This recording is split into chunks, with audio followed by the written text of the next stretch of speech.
কেন লাগা গিয়ে একজন আগে আমি টাকা উচিত সরকারের টাকা দিব, আমি এই টিকিট কেটে দাম, ওরা ওই সিট দিব, এটা দিব, সেটা দিব, দাঁড়াবার ব্যবস্থা আছে। আমি তো দাঁড়াবার ব্যবস্থা না, আমার দাঁড়াবার সিট, আমি দাঁড়াই যাবো, আমার সিটের দরকার নাই। ওরা কি অবস্থা শুরু করছে? এই অবস্থা করলে তো গাড়ি ট্রেনে চলাচল হবো না। হ্যাঁ, টিকিট কাটছি, টিকিট 980 টাকা নিয়েছে। দাম আমি তো আর জানি না, আমার যা কইছে তাই আমি লইছি। RICL TMX, যুগের পর যুগ স্থাপনা থাকে মজবুত। না, আগে আমি তো কাউন্টারে ঢুকছি না ঢুকার কারণে আমি ওই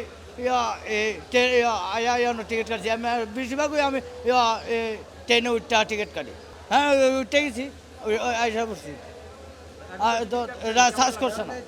হ্যাঁ, স্টাডি টিকিট দুইটা 4টা, মোট 980 টাকা। আখড়া